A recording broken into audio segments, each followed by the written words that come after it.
તમામ ખેલૈયાઓનું હિન્દુ પ્રથા પ્રમાણે તિલક લગાવીને પ્રવેશ કરવામાં આવે એવી આયોજકોને સૂચના છે।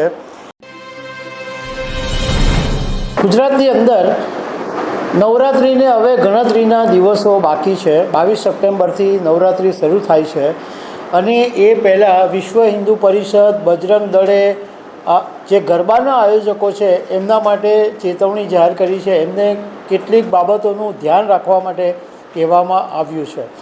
ખાસ કરીને વિધર્મીઓ આ માતાના ગરબાની અંદર પ્રવેશી નહીં જાય એનું ખાસ ધ્યાન રાખવા માટે કહેવામાં આવ્યું છે। તો આના વિશે હું તમારી સાથે વાત કરીશ। મારું નામ રાજેશ શાહ છે અને તમે જોઈ રહ્યા છો ગુજરાતના સૌથી મોટા ડિજિટલ ન્યૂઝ પ્લેટફોર્મ ખબરછે.com।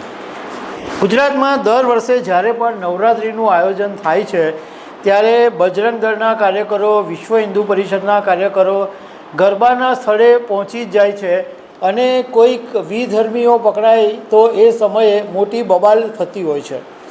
આ વખતે 22 સપ્ટેમ્બરથી નવરાત્રિનો પ્રારંભ થવાનો છે અને 2 ઓક્ટોબર સુધી નવરાત્રિ છે। ત્યારે વિશ્વ હિન્દુ પરિષદ અને બજરંગ દળે ગરબાના આયોજકો માટે કેટલીક જાહેરાત કરી છે।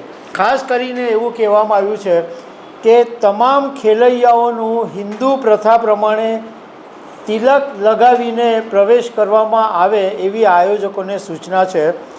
ઉપરાંત જે જગ્યા ઉપર ગરબાના આયોજન છે ત્યાં એન્ટ્રી ગેટ બહાર વિધર્મીઓને પ્રવેશ નથી એવું એક બોર્ડ ફરજિયાતપણે મૂકવું પડશે એવી બજરંગ દળ અને વિશ્વ હિન્દુ પરિષદે વાત કરી છે। હવે બજરંગ દળે કેટલાક સૂચનો ગરબાના આયોજકોને કર્યા છે। એમાં એવું કહેવામાં આવ્યું છે કે દરેક આયોજકો પોતાના ગરબાના પંડાલમાં માતાજીની માંડવીની વિધિ વિધાનપૂર્વક સ્થાપના કરે અને તેને ફરતે ગરબા રમાડવામાં આવે। બીજું સૂચન એ કરવામાં આવ્યું છે કે જે આયોજનની અંદર કલાકારોને બોલાવવામાં આવે એ કલાકારો અશ્લીલ, અભદ્ર, અશોભનીય, દ્વિઅર્થી અથવા હિન્દુ ધર્મનું અપમાન થતું હોય એવા ગીતો નહીં વગાડે। ત્રીજું એ કહેવામાં આવ્યું છે કે જેટલા બી ખેલૈયાઓ રમવા આવે એમને હિન્દુ પ્રથા મુજબ એમનો તિલક લગાવીને પ્રવેશ કરવામાં આવે અને આયોજનના સ્થળે બોર્ડ મૂકવામાં આવે કે વિધર્મીઓને પ્રવેશ નથી। આનું કારણ એ છે કે આ કરવાથી લવ જેહાદને રોકવામાં આવશે એવું બજરંગ દળે કીધું છે।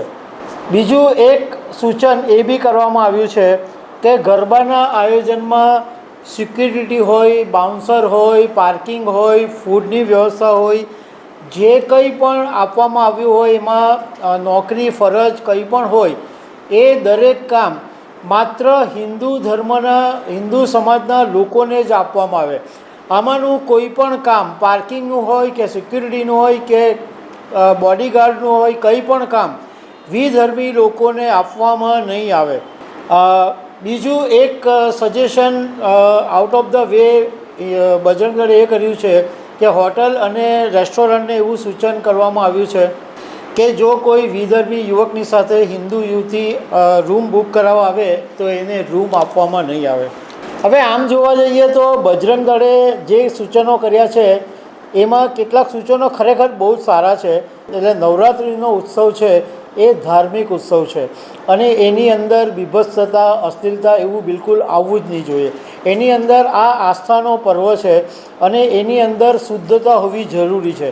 તો માતાજીની માંડવીની વિધિ વિધાન, એની આગળ બાજુ ગરબા કરવા, એટલે જે ગુજરાતની વર્ષોથી ગરબાની પરંપરા છે એ પરંપરા જાળવવાની વાત કરે છે બજરંગ દળ, તો એ તો સારી વાત છે।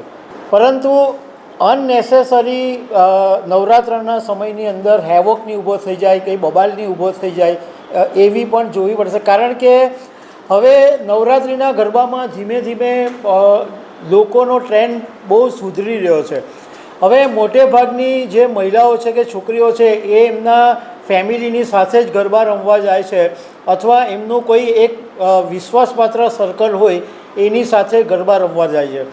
કોઈક છોકરા છોકરી થોડું આડું તેડું કરતા હશે તો એનું પ્રમાણ બહુ ઓછું છે. હવે ખરેખર જોવા જઈએ તો બહુ સારી રીતના પારંપરિક ગુજરાતના ગરબા રમાય છે અને એકદમ સારા વ્યવસ્થિત વસ્ત્રોની અંદર બધા ગરબા રમવા આવી રહ્યા છે. તો દર્શક મિત્રો, આવી અનેક વાતો સાથે અમે તમને મળતા રહીશું. Thank you very much.